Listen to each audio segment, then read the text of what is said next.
Aleluya, gloria al Señor. Les bendecimos en el nombre del Señor Jesucristo desde la ciudad de Tijuana, Baja California, México, la iglesia de su primera gracia.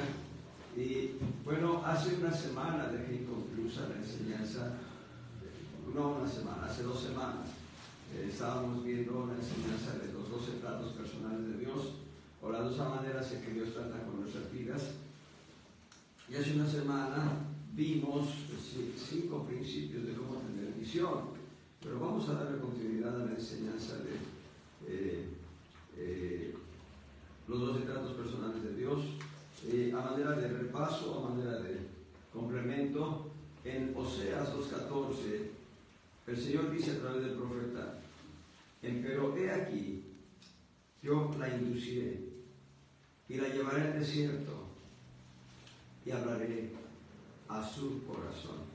Noten en solo 2 líneas y media lo que está diciendo, un mensaje profundo del corazón de Dios. Él nos induce al desierto. El desierto es un lugar árido, un lugar donde no crece la hierba. Hay desiertos benignos, pero hay desiertos muy severos, donde no crece en absoluto nada. Y lo que está diciendo aquí el Señor es que nos induce al desierto. Si bien aquí está hablando de la nación de Israel, indiscutiblemente en sentido profético también habla de la iglesia de Jesucristo.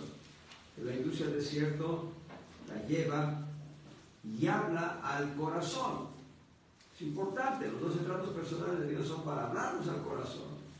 Los tratos personales de Dios no son para hacernos sufrir de manera gratuita, sino para hablarnos al corazón.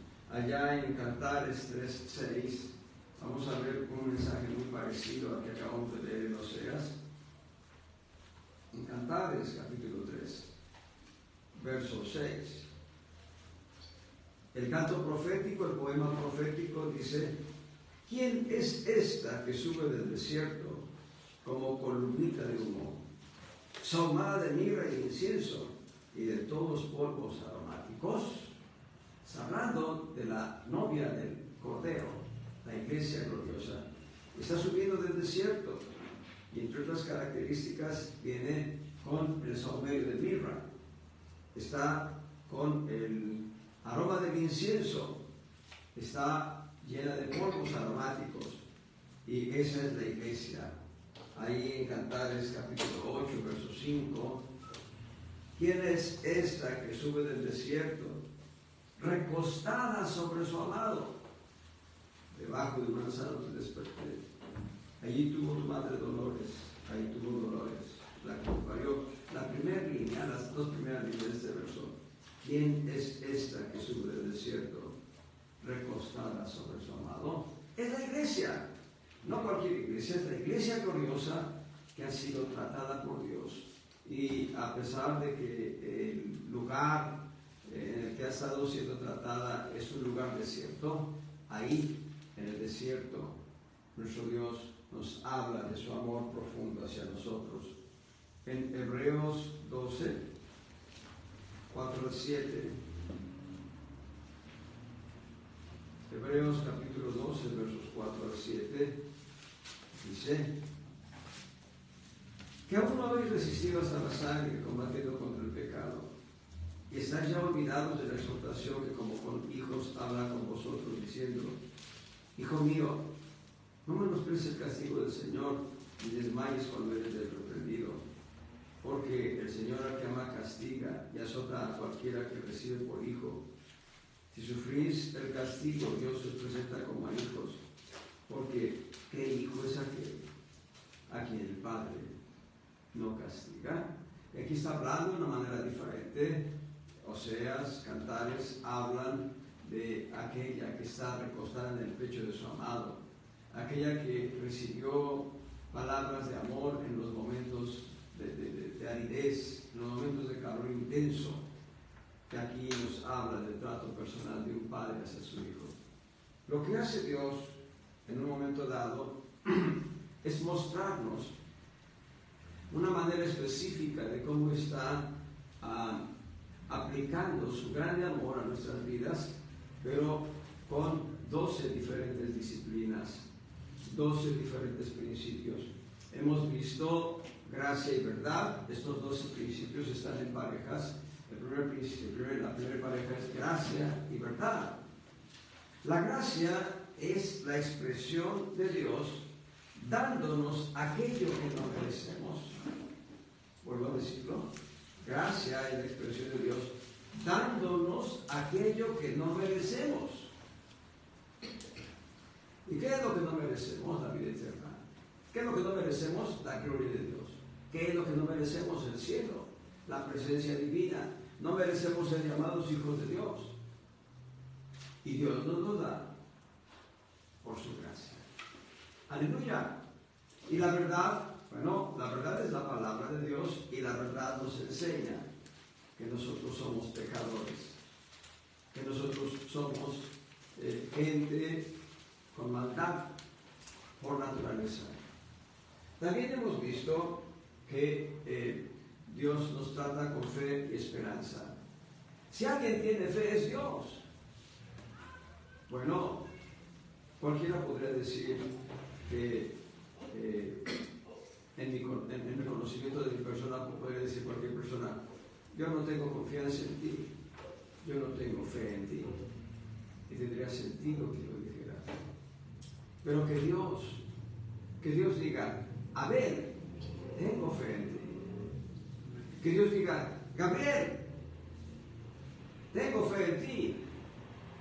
Que Dios diga eso es una palabra muy intensa, muy profunda, muy fuerte, muy contundente. Él es el que tiene fe en nosotros. Obviamente no tiene fe en lo que nosotros podemos hacer, sino Él es el que manifiesta tener fe en lo que Él puede hacer en nosotros. Eso es lo glorioso. Es decir, Dios no se conformó con decir, bueno, yo tengo fe que este grupo de gente va a ser transformada, sino que Él dijo, yo me voy a involucrar en transformarlos, hacer de nosotros gente completamente distinta al mundo, hacer de nosotros gente semejante a Jesucristo. Pero también este segundo par de tratos es fe y esperanza. Y la esperanza es lo que podemos llamar aquella paciencia o aquel tiempo de espera. La esperanza es paciencia puesta bajo, es espera. La esperanza es espera puesta bajo presión. Y no hay mayor intensidad que cuando tú o yo estamos quebrantados y da la impresión de que el quebranto no va a pasar y da la impresión de que incluso podemos partir de esta tierra, pero esperamos en Dios. Amén. Esperamos en Dios y Dios está haciendo su obra gloriosa, su obra sublime en nosotros. El tercer par es confesión y posesión. La confesión es la acción de declarar lo que otro ya habló, decir lo mismo que otro ya ha hablado. Eso es confesión. Si yo leo, permanezca el amor fraternal, estoy leyendo lo que dice la Escritura, así que, y si yo lo confieso, estoy declarando lo que Dios confiesa a través de su palabra. Es Hebreos 13:1. Permanezca el amor fraternal, por mencionar uno de los miles y miles de textos que hay en la Escritura. Pero además de confesión, la expresión posesión es ir y tomar lo que Dios ya nos dio. Si tú has recibido promesas de Dios, poséelas. Tú dile a Dios, tú me diste esto, yo lo tomo para mí. No lo hagamos como aquel que aconsejaba a una ovejita. Eso fue del Antiguo Testamento. Eso fue para Abraham. Eso fue para Moisés. Eso fue. Y entonces aquella anciana empezó a cortar las hojas de la Biblia. Si no es para mí, ¿para qué lo tengo yo? Se quedó sin Biblia. No hagamos así, sino aquello que Dios nos ha prometido, poseámoslo. cuando leemos Génesis 28:15, encontramos una sentencia que es gloriosísima. Dios le dice a Jacob: no te dejaré hasta en tanto que haya hecho en ti lo que te he dicho. Y esa palabra, esa porción de palabra, la podemos tomar para nosotros. Dirán, pero es para Jacob. Bueno, entonces busquemos un texto que sea para nosotros. Vayamos a Hebreos 13:5. Y no voy a leer todo el versículo, que son 3 líneas y media. Solamente de Hebreos 13:5 leamos la última línea. La última línea dice: no te desampararé ni te dejaré. Pero ¿saben? En la manera contextual del griego, ¿saben qué está diciendo ahí? 5 veces Dios está diciendo que no nos va a desamparar. Lo dice de esta manera: no, nunca, jamás, por ningún motivo te dejaré ni te desampararé. ¿Ven? Y 5 es el número de gracia. Así que en una expresión de gracia, Dios nos está garantizando nuestra protección. Somos invencibles y somos inmortales en tanto estamos caminando en la perfecta voluntad de Dios, poseyendo sus bendiciones. Amén. Gloria al Señor. Eso es bueno. Y me parece que, sí, bueno, vamos a darle otro golpe al clavo en 2 principios más: sumisión y apreciación. El cuarto par de tratos personales de Dios para nosotros se compone de sumisión y apreciación. Sumisión y apreciación. La palabra sumisión nos habla de la actitud de un corazón que se rinde ante el señorío de Cristo. Corazón que se rinde ante el señorío de Cristo. Veamos en Efesios 5:21. Efesios 5:21. Sujetados los unos a los otros. ¿Es en apreciación? No, ese es el de sumisión. Dice en el principio, en el séptimo principio del trato personal de Dios es Efesios 5:21. Sujetados los unos a los otros en el temor de Dios. Este principio, de sometimiento, de sumisión, debe ser completamente hacia el señorío de Cristo. Es un principio de sometimiento total al señorío de Cristo. Ahora, imagínense ustedes, pensemos, uno de ustedes es, ¿qué les gusta? El director general de obras públicas del municipio, del ayuntamiento. El director general de obras públicas, entonces les toca ir a hacer la inauguración de una obra, pero el guardia de seguridad que está ahí no les conoce, no sabe que ustedes es el director, no sabe que uno de ustedes es el director general de obras públicas, no les conoce. Entonces lo primero que va a decir es: ¿a dónde va? Lo segundo que va a decir es: muestre una identificación, déjeme tomar los datos del auto en el que viene. Y si entonces pensemos, yo soy ese director general de obras públicas, tú no sabes quién soy yo. No, eres un... Y empiezo a despotricar con palabras groseras. No estoy cumpliendo el principio de sometimiento. Y entonces, eso lo hace gente que, entre comillas, está preparada. Yo lo he visto. O por lo menos, aunque tal vez no lo he visto, sí, lo he visto en alguna ocasión, pero en otras ocasiones la gente misma dice: no, yo estaba en la aduana, estaba para cruzar la aduana, y que abren el carro, y le dije: tú no sabes quién soy yo. Y empezó a despotricar a esa persona. ¿De qué está hablando? Un corazón insurrecto un corazón no sumiso, no sometido. Cuando Dios dice que nos sometamos unos a otros en el temor de Dios, fíjense cómo lo voy a decir, aunque suene muy fuerte, pero así es. Debo someterme a ese guardia de seguridad como si fuera a Cristo. ¿Cómo tratarías tú a Cristo? ¿Cómo trataríamos nosotros a Cristo?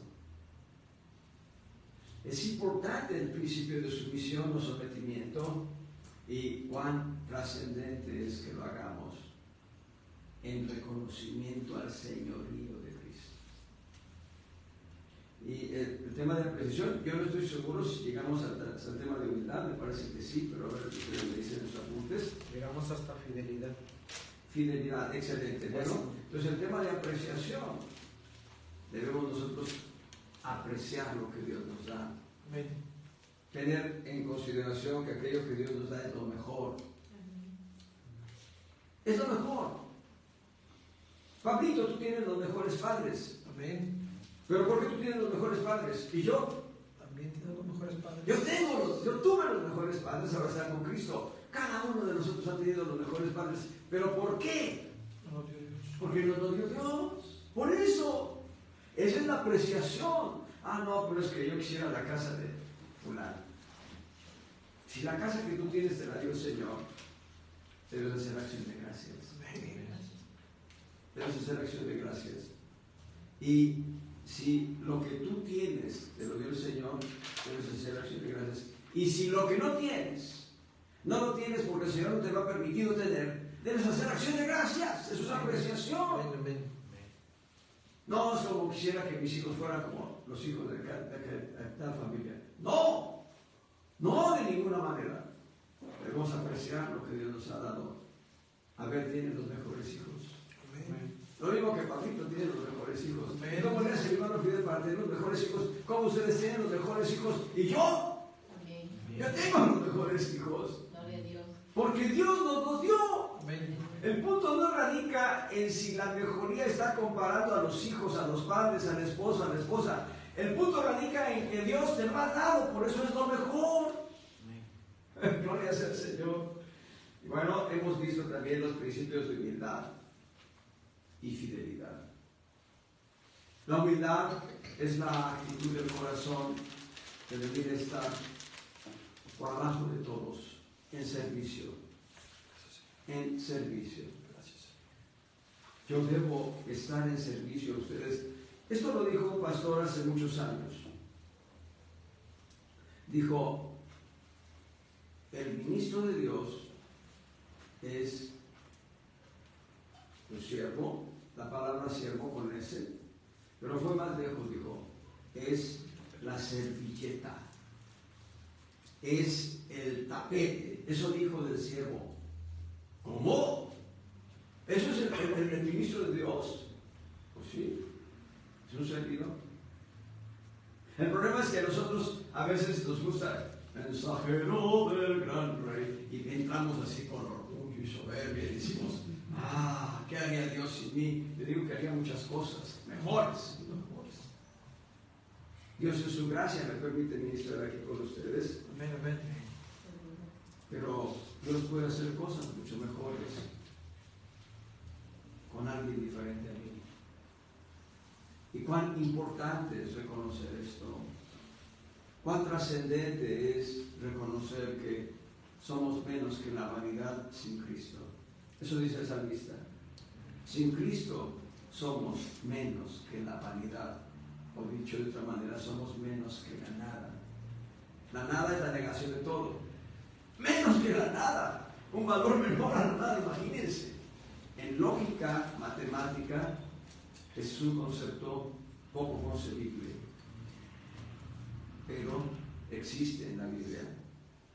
Somos menos que la vanidad sin Cristo. Gracias. Somos menos que la vanidad sin Dios. Gracias. Dios quiere llevarnos a esa posición en la que realmente yo pueda estar sirviendo a ustedes, como dice Filipenses, estamos muy cerca de ahí. Filipenses capítulo 2, verso 3. Nada hagáis por contienda, por vanagloria, Antes bien en humildad, estimándoos inferiores los unos a los otros. Y en mansedumbre, verso 4, no mirando cada uno a lo suyo propio, sino cada cual a lo que es de los otros. ¿Cuál es el resultado? Versos 14 y 15, haced todos sin murmuraciones y contiendas, para que seáis irreprensibles y sencillos, hijos de Dios sin culpa, en medio de la nación maligna y perversa, entre los cuales resplandecéis como luminares en el mundo. Se cuenta una historia, no me consta a mí, pero se cuenta una historia a manera de testimonio que no es grata. Que llega el vecino, toca, oiga, vengo a decirle, soy su vecino, soy cristiano, traigo una Biblia para regalarle. Ah, de verdad, usted es cristiano. Oiga, pues los gritos que le hace a su esposa cada día hasta acá se escuchan, y la manera en que trata a sus hijos con violencia, y entonces uno queda mal. Uno queda mal porque no está dando el testimonio correcto, uno lo está haciendo de palabra más de acción. Somos lumbreras en medio del mundo, somos antorchas. El Señor Jesucristo lo va a decir ahí en el Evangelio de Mateo: vosotros sois la luz del mundo. Muy bien, fidelidad. Bueno, el 10º principio es fidelidad, y esto es caminar hasta el final, en una acción de fe. Una vez alguien dijo, y bueno, está conectado con el día que yo me bauticé. No sé si fui yo quien lo dijo, pero me acuerdo que el día que yo me bauticé, y estoy hablándoles ya de hace unos 33, 34 años aproximadamente, ese día que me bauticé, yo creo que éramos más de 20 hermanos, entre mujeres y varones, los que nos bautizamos. El pastor estaba solo, así que tenía que hacer la labor solo, y había varones así de talla grande. Pero la pregunta era, después de pasados algunos años, voltea hacia atrás y mira cuántos perseveran en Cristo. Si yo les contara de las almas que han estado en estas reuniones desde hace ya unos, no voy a exagerar, 18 años para no exagerar, en 20, Pablito, yo le dije, no le dije a él, sino le dije a la iglesia, le dije, algunos hermanos solo duran 2 años y se van. Pasados 5 o 7 años, no recuerdo cuánto, vino Pablito y me dijo: pastor, ya pasaron más de 2 años y no me he ido. Gloria al Señor. Bueno, aquí sale su hermana Olga, Abel, mi hermano Fidel, obviamente, toda la familia de mi hermano Fidel, la familia de Abel, y Pablito con su esposa Mirna, y algunos otros que han sido fieles hasta el día de hoy. Fidelidad. Fidelidad es un camino de lealtad. Y no es lealtad a nosotros, es lealtad a Dios. Lealtad a Dios. Y es más profunda la palabra fidelidad que la palabra lealtad. La palabra lealtad parece ser una palabra regida por la ley. La palabra fidelidad es una palabra regida por la fe. Eso marca una gran diferencia. Veamos pues el último par de tratos personales de Dios. Número 11. Misericordia. Misericordia es la acción de Dios, no dándonos lo que merecemos. ¿Va de nuevo? Misericordia es la acción de Dios, no dándonos lo que merecemos. ¿Qué merecemos? Vayamos a Romanos capítulo 3:23.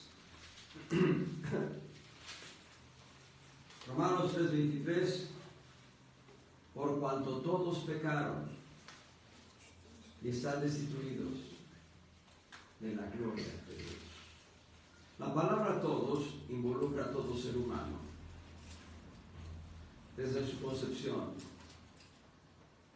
hasta su muerte. ¿Están incluidos los que no nacieron? Sí. En Romanos 6:23 leemos: la paga del pecado es muerte. Hasta ahí. Esa es la expresión de la ley. La paga del pecado es muerte. Es la expresión de la ley. El complemento del verso 23 dice: pero la dádiva de Dios, el regalo de Dios, es vida eterna en Cristo Jesús, Señor nuestro. Ahora, la manera de entender la misericordia de una forma mucho más clara está, regresemos a Romanos 3, pero en el verso 24. Romanos 3:24, siendo justificados gratuitamente por su gracia, por la redención que es en Cristo Jesús. Justificados gratuitamente por su gracia. Puede decirlo de esta manera, y esta ilustración la he hecho en otras ocasiones, desde la cruz, más bien desde el cielo, estando el Señor clavado en la cruz.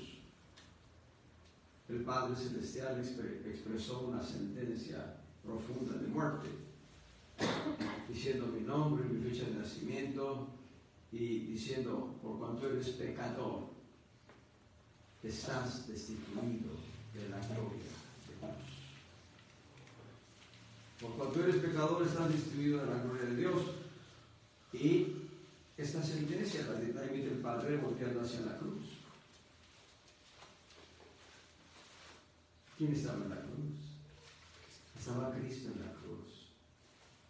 Pero un detalle importante es que yo estaba en el corazón de Cristo. Lo mismo que cada uno de ustedes.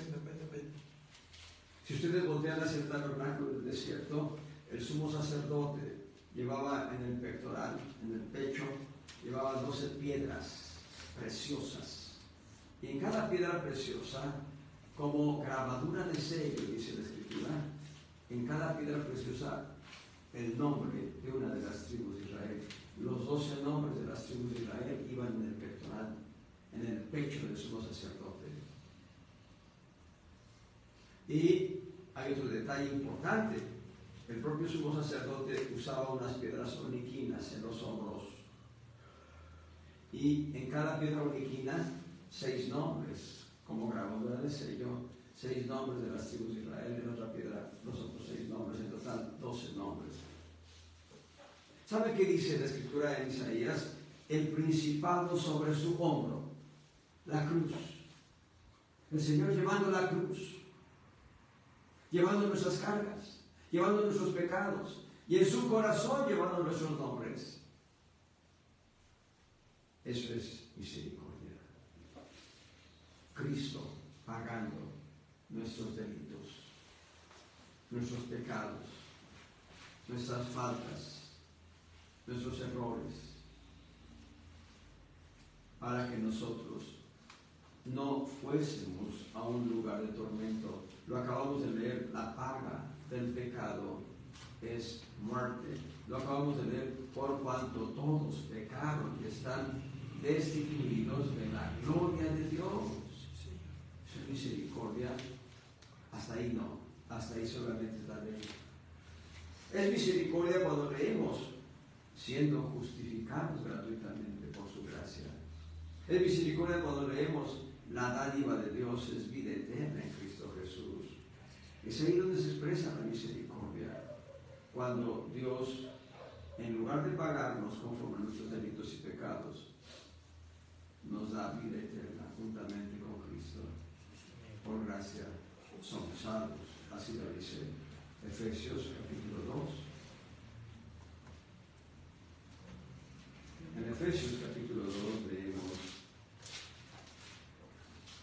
en el verso 4: pero Dios, que es rico en misericordia, ahí está la misericordia, por su mucho amor con que nos amó, aun estando nosotros muertos en pecado, nos dio vida juntamente con Cristo.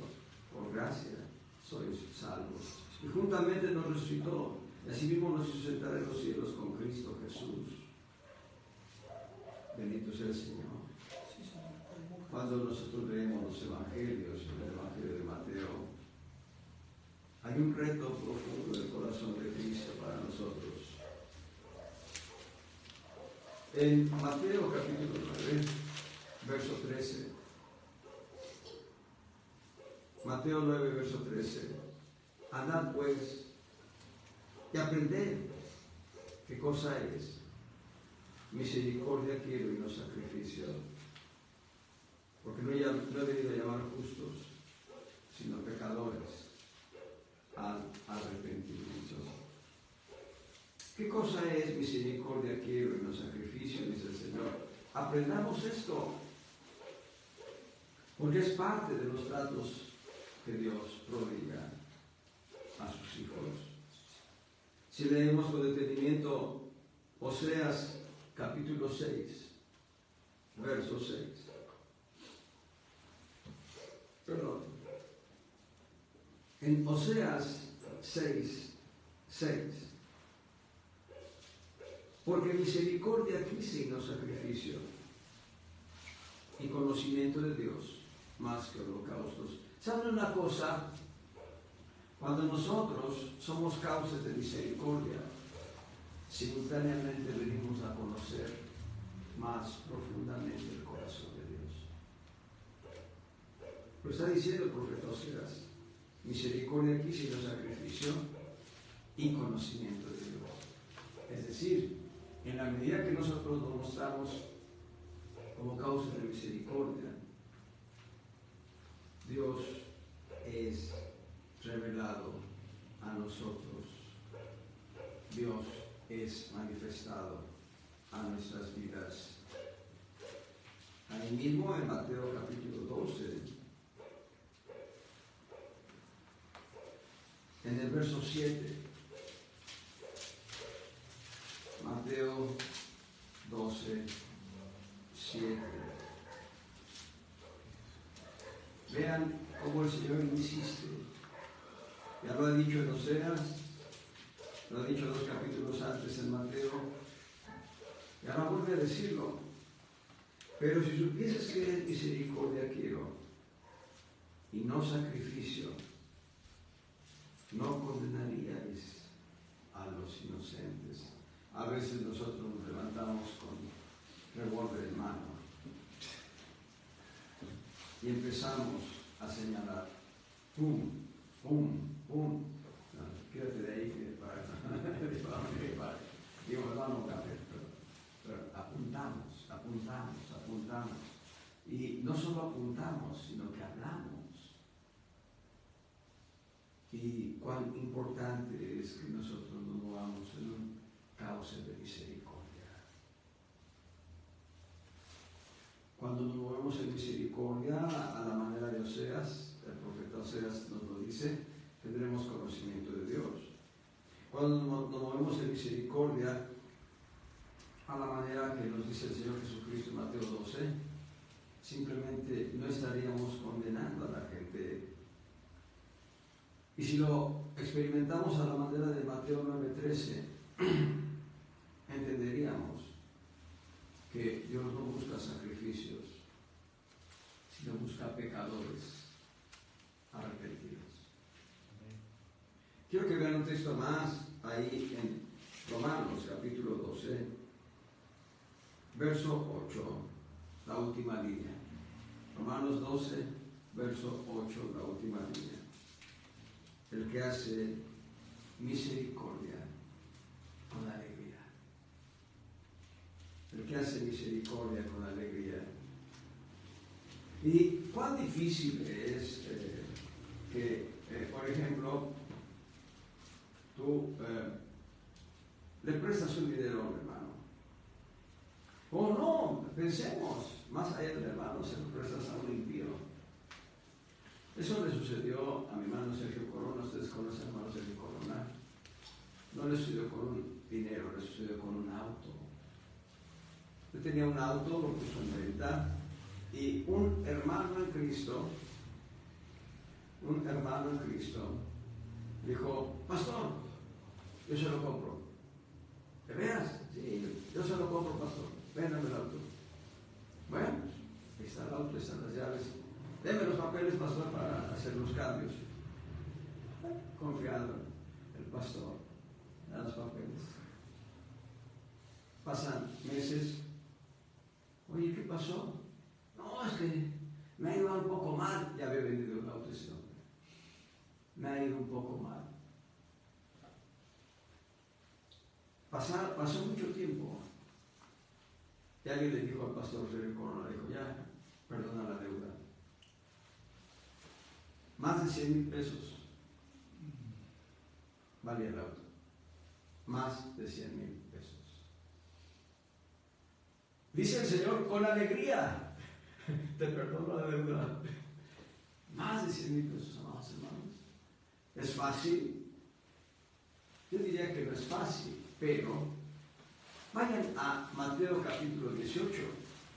No voy a leer el texto, pero sí voy a decirles la historia. En Mateo capítulo 18, en los versos 21 al 35. Es una historia interesante. El apóstol Pedro le dice al Señor Jesucristo, Señor, si mi hermano pecare contra mí, ¿cuántas veces debe perdonar? ¿Hasta 7? Hemos oído el número 7 muchas veces nosotros aquí, porque 7 nos habla de plenitud, nos habla de perfección. ¿Hasta 7 veces se debe perdonar a mi hermano que pecare contra mí? El Señor le dice, no te digo hasta 7, sino aún 70 veces 7. En una operación aritmética sencilla, 7 por 70 son 490 ocasiones. ¿Es así? ¿Sí? 7 por 7, 49. 49. 7 por 7, 49. 490 ocasiones.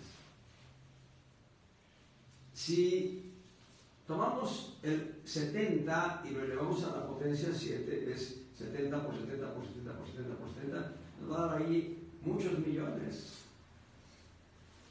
Pero ahí les va trompa a la uña. Si elevamos el número 7 a la potencia 70, habrá que multiplicar 7 por 7 por 7 por 7 por 7 por 7 por 7 hasta llegar a 70 veces multiplicado. ¿Saben cuánto da esto? Infinito. Es correcto. Da un número infinito.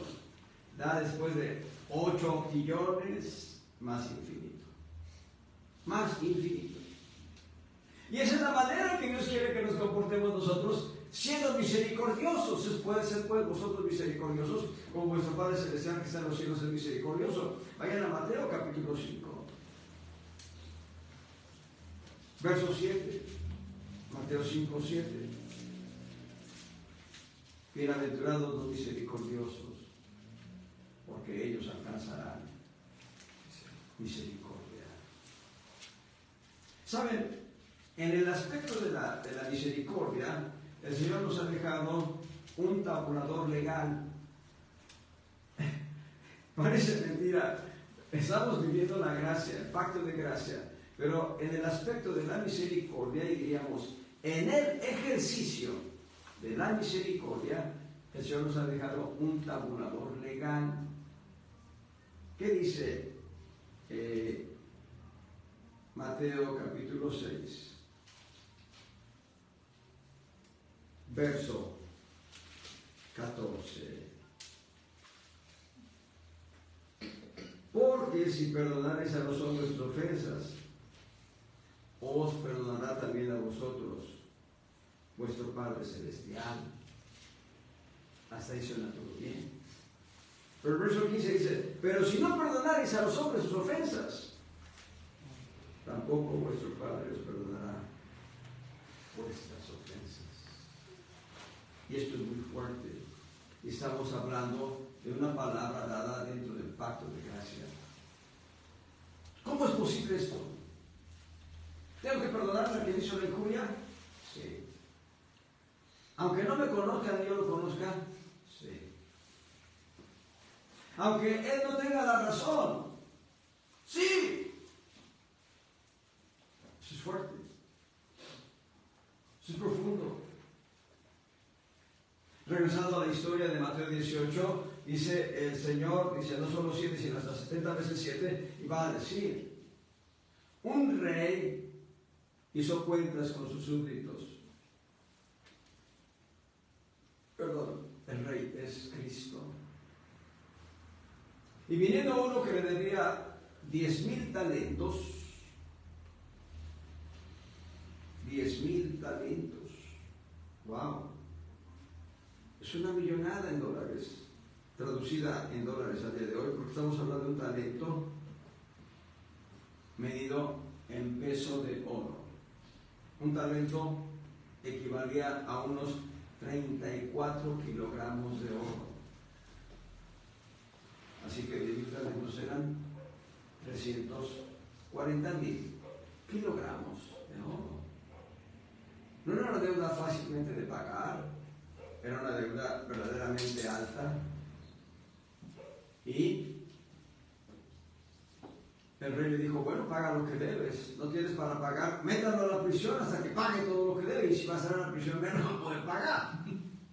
Pero no solo a él, a la esposa, a los hijos, toda la familia va para adentro. Y aquel hombre postrado le decía, ten misericordia de mí, yo te lo pagaré todo. El rey no le dio tiempo para pagar, simplemente el rey dijo, te perdono la deuda. 340,000 kilogramos de oro perdonados. No sé cuánto sea hoy el equivalente en dólares, pero tenemos un referente, el oro. Le dice, está bien, te perdono. Movido a misericordia el rey es Cristo. Movido a misericordia el rey dice, te perdono la deuda. Pero aquel a quien le había perdonado tanta deuda, sale y se encuentra en la calle a un consiervo que le debía 100 denarios. El denario era el equivalente al salario mínimo. ¿Cómo está el salario mínimo hoy? Se remoda 300 pesos. 100 por 3, algo así, entre 3,000 o 30,000 pesos. Ahorita no puedo pensar bien, pero ¿qué comparación? Y dice que lo asfixiaba, lo ahogaba, lo tomó aquí. ¡Paga lo que debes! ¡Págalo! Entonces el consejero dice, oye, dame tiempo, ten misericordia, dame tiempo, yo te lo voy a pagar. ¡No, no! ¡A la cárcel! Dios no quiere que seamos así. Yo diría, entonces, para evitarnos ese tipo de conflictos emocionales, no le prestemos a la gente, ¿verdad? Mejor regalémosle a la gente, para que así no tengamos que estarle reclamando su deuda con nosotros y nosotros nos amarguemos la vida por no tener el pago de la deuda. Muy fuerte esta palabra. El rey se enteró. El rey le dijo, toda tu deuda te la perdoné y tú no fuiste capaz de perdonar a tu consiervo. Ahora sí a la prisión, a las mazmorras. Regresemos a Romanos 12. Hemos leído en Romanos 12, el verso 8, la última línea, el que hace misericordia con alegría. Pero entonces vean lo que sigue. Es contexto de misericordia. Verso 9, el amor sea sin fingimiento, aborreciendo lo malo, llegándoos a lo bueno, amándoos unos a otros con caridad fraternal, previniéndoos con honra los unos a los otros. Y luego vean lo que dice en el verso 14, bendecid a los que os persiguen, bendecid y no maldigáis. Gozaos con los que se gozan, llorad con los que lloran, unánimes entre vosotros, no altivos, sino acomodándoos a los humildes. No seáis sabios en vuestra opinión. Verso 17, categórico en cuanto a misericordia. No paguéis a nadie mal por mal. Procurad lo bueno delante de todos los hombres. No paguéis a nadie mal por mal. Me hizo, le voy a hacer. Me hizo así, le voy a hacer el doble. Me acabó mis tierras, yo le voy a quemar su casa y todos sus bienes. No no paguéis a nadie mal por mal. Y sed procurad lo bueno delante de todos los hombres. Verso 18. Si se puede hacer cuando estén vosotros, tened paz con todos los hombres. Verso 19. No os venguéis vosotros mismos, amados míos. Antes dad lugar a la ira, porque escrito está: mía es la venganza, yo pagaré, dice el Señor. Así que si tu enemigo tuviere hambre, dale de comer. Si tuviere sed, dale de beber, que haciendo esto ascuas de fuego amontonas sobre su cabeza. No seas vencido de lo malo, antes vence con el bien el mal. Creo que les he dado ese testimonio años atrás. Un día mi mamá tenía su pretil y su lavadero de concreto ahí, y ahí lavaba la ropa. Y un día, dando hacia la calle su pretil precisamente, veía como un malandro le hacía daño a una persona. Y mi mamá le dijo: oiga, no sea así, compórtese, no le haga daño. ¿Usted qué? Se volteó. Injurió a mi madre. Ese malandro fue compañero mío de la primaria. Y total que se fue. Pasó el tiempo. Y un día vino aquel malandro a casa, tocó la puerta. Y le dijo a mi mamá: ¿tendrá un vaso de agua que me regale? ¿Tú qué haces? ¿Sacas la escoba o qué? ¿Le das con la escoba? Mamá sacó un vaso con agua, se lo dio a aquel que estaba sediento, muy sediento, se advertía la sed que tenía, se bebió todo el agua, se fue. Si tu enemigo tuviere hambre, dale de comer; si tuviere sed, dale de beber. Haciendo esto, ascuas de fuego, de amor, es lo que no leemos. No está ahí, no está escrito, pero en realidad fuego de amor amontonamos sobre la cabeza de la gente, y lo único que va a suceder es que ese amor los va a consumir. Aquel jefe que tenía una secretaria que era retomona, era una secretaria bien hecha en el trabajo, pero era retomona para todo. Y ese jefe un día le dijo algo así que creo le dijo: Cristo le ama. El corazón de ella fue cambiado. Ella entregó su vida a Cristo, sus hijos entregaron su vida a Cristo. Porque lo que debemos amontonar sobre la cabeza de la gente son ascuas de fuego de amor. Amor ágape, amor de Cristo. Con el misericordioso te mostrará misericordioso. Dios quiere que seamos causas de misericordia, canales de misericordia. Y bueno, el 12º principio, el 12º principio. El 12º principio se llama perfección al detalle. Este principio de perfección al detalle también lo podemos llamar como principio de mayordomía o totalidad.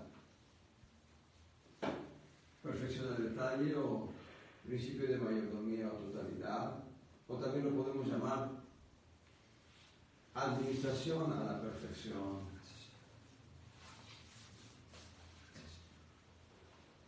Trataré de ser breve para poder cumplir los 12 principios, si no lo haremos la próxima semana, pero vayamos al punto.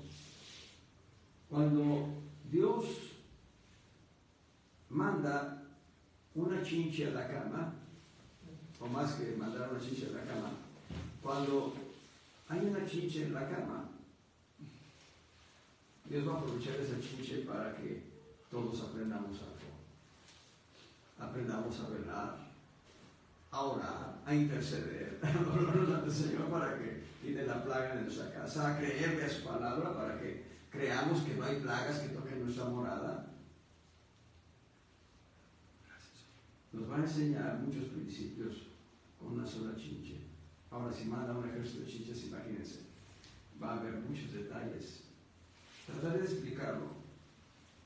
Voy a aprovechar la oportunidad que tengo de decirles que Jackie pasó por una crisis de salud muy intensa el fin de semana pasado y Mónica y yo ya habíamos reservado boletos para viajar a Puebla y lo más seguro era ir por Jackie para traerla a casa. Pero habíamos reservado boletos antes de que ella fuera al hospital. Nosotros no sabíamos que ella iba a ir al hospital, pero ya teníamos boletos, así que no tuvimos otra opción. No pudimos comprar el boleto para ir el sábado en la tarde, el sábado en la noche, el domingo por la mañana, sino ir hasta el lunes. Aquella situación en la que Jacqueline cayó en cama, bueno, a ella le ha permitido aprender diferentes principios, a ella en lo personal, a Jacqueline. Pero, en el caso mío,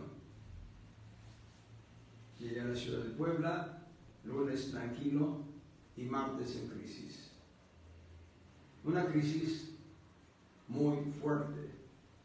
La presión se alteró y evidentemente todo vino a la normalidad. Los medicamentos que me habían prescrito los tomé y todo vino a la normalidad. El miércoles pasado ya estaba yo mejorando completamente. Ayer jueves regresamos a Tijuana, aceleramos el regreso. Yo tenía boleto para regresar el viernes, o sea hoy, y había incertidumbre si Jacqueline regresaba conmigo o se quedaba todavía en Puebla. Y a mí, no más que incertidumbre, el plan era que Mónica viajara a la Ciudad de México para estar con su mamá, quien va a ser sometida a una cirugía. Un solo evento, que fue la crisis de salud de Jacqueline, provocó que todo cambiara por completo. Me refiero al hecho de que yo no regresé hoy viernes, regresé el jueves. Mónica no fue a la Ciudad de México, regresó el jueves.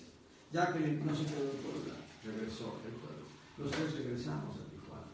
Hay principios de mayordomía o de totalidad o de correcta administración, de perfecta administración. Un detalle, un solo detalle, Dios lo emplea para traer un efecto en cadena a muchos miembros de la iglesia, a muchos miembros de una familia. Un solo detalle. Este es el principio de mayordomía o totalidad. Cuando un miembro del cuerpo se duele, todo el cuerpo se duele. Les comenté que partió a la presencia de Dios la mamá del hermano Alfonso Pérez Linares. Esto fue, no puedo precisar si el lunes o martes de esta semana.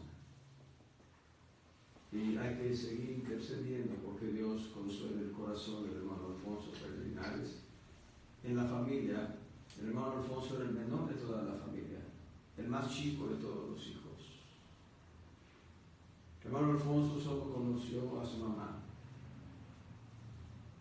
Era el todo de su vida, diríamos, en la perspectiva de familia. Y ese detalle de que la hermana partiera a la presencia de Dios es un detalle cuyas consecuencias todavía no las conocemos todas, pero algo ya empezó a suceder desde que partió la hermana a la presencia de Dios, porque ella era de Cristo. Ya empezó a suceder entre los miembros de la familia que quedan.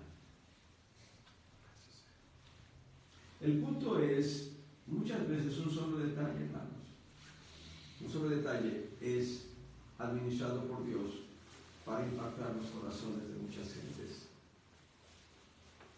Cuando vemos estos 12 principios, estos 12 tratos, en la perspectiva de los 12 discípulos del Señor Jesucristo, del Señor mismo, podemos hacer una recapitulación muy rápida. Concretamente, el milagro de la multiplicación de los 12 panes y los peces. El milagro de la multiplicación de los panes y de los peces. Es un milagro que se da 2 veces su registro, es decir, se hizo ese milagro 2 veces.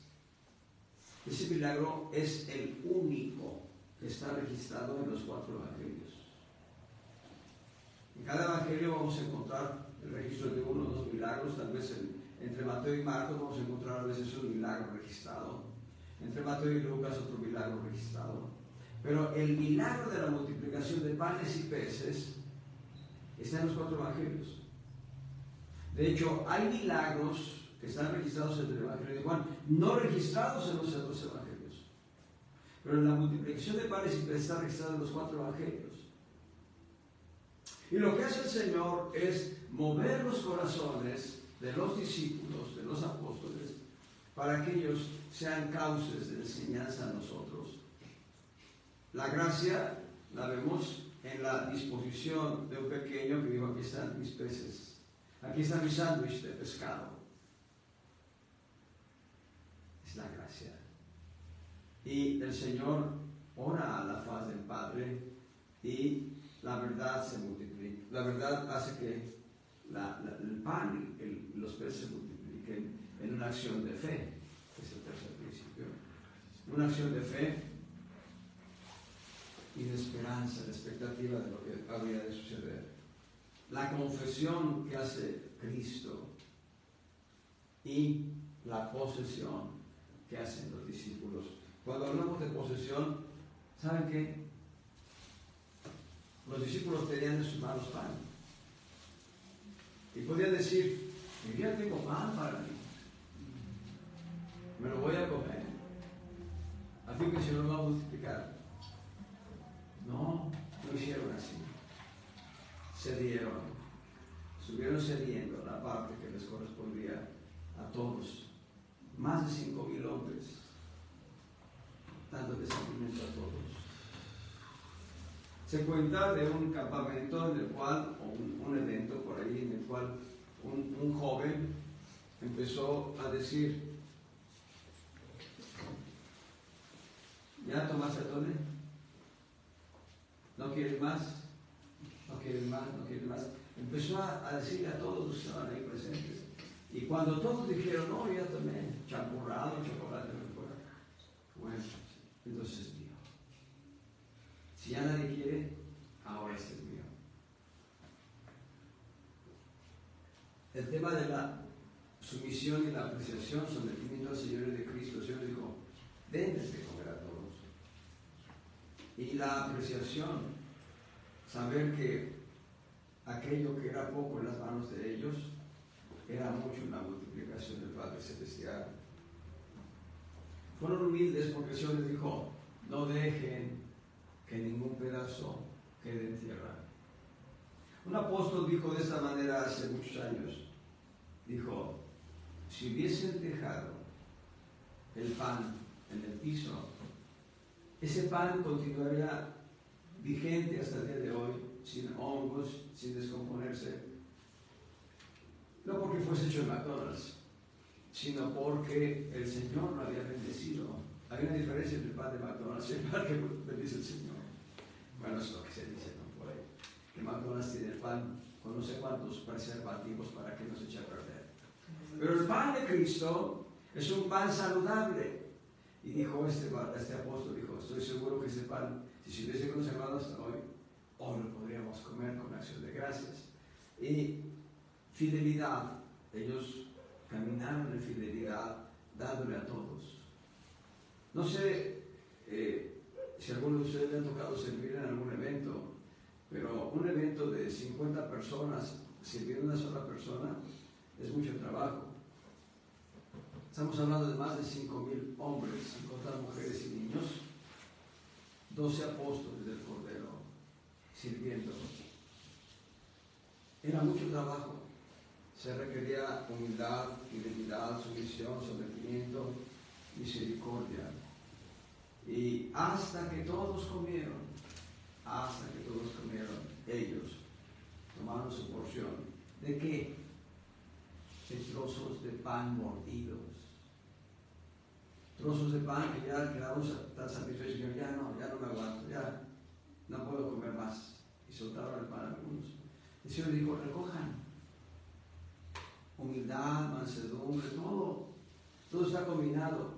Entonces, hasta que todos hubieron comido, los apóstoles del Cordero comieron su porción de pan y de pescado. Esto es lo que Dios quiere ver en nosotros: sometimiento total, completo, a los 12 principios que nos enseñan, en esas 12 cestas llenas de pan, 12 cestas llenas de mendrugos de pan. En cierta ocasión, esto lo trae a mi memoria el Señor, porque en cierta ocasión, eventualmente, en algunas ocasiones, algunas empresas noticiosas sacan el día de la alimentación, el Día Internacional de la Alimentación, sacan algunas notas ahí periodísticas donde se encuentran a indigentes en las taquerías, en las torterías. Me acuerdo de uno de esos. Le dijeron a un indigente, escúchenme, le dijeron, oiga, si le regalan una porción de torta, ¿se la come? Dijo, si viene mordida, no. Si la torta ya la mordieron, no me la como.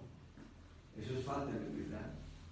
Tienes hambre, pero el orgullo te hace rechazar una torta mordida. Eso es interesante. Dios no quiere que nos humillemos a ese grado, pero Dios quiere que entendamos que si fuese necesario, hasta allá tendríamos que llegar. Y comer un taco medio mordido, una torta medio mordida, no nos va a llevar hasta allá. Pero entendamos, el orgullo es el que impide que uno reciba bendición de Dios. ¿Cómo dice el refrán en el mundo? El hambre me tira, pero el orgullo me levanta. Dios no quiere un pueblo orgulloso, Dios quiere un pueblo humilde. Dios quiere un pueblo que entre en estos 12 tratos personales que Él ha diseñado para que nos parezcamos a Cristo en todo. Un principio de humildad, y todos los principios ahí resumidos, pero de humildad. Deben saber una cosa: no hubo lugar en el mesón para que naciera el Señor Jesús. No hubo lugar en el mesón. Nació en un pesebre. El pesebre es una herramienta de piedra donde se pone el alimento para los animales del campo. Otro ejemplo: los barcos no eran de él. Cuando se desplazaba por la misericordia de otros hermanos que tenían precisamente la actitud piadosa de llevarlo en el barco, traerlo. Otro más: la cruz no era de Cristo, la cruz era de Barrabás.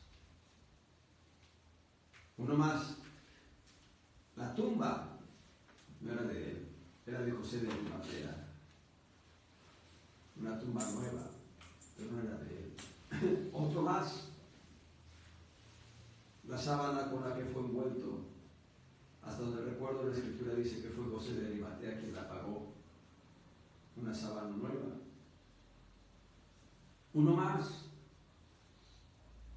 él se mantenía de las ofrendas de gente que creía en él, el Señor Jesús. La escritura va a decir que siendo rico se hizo pobre para enriquecer a muchos. Siendo rico, el Señor Jesús se hizo pobre para enriquecer a muchos.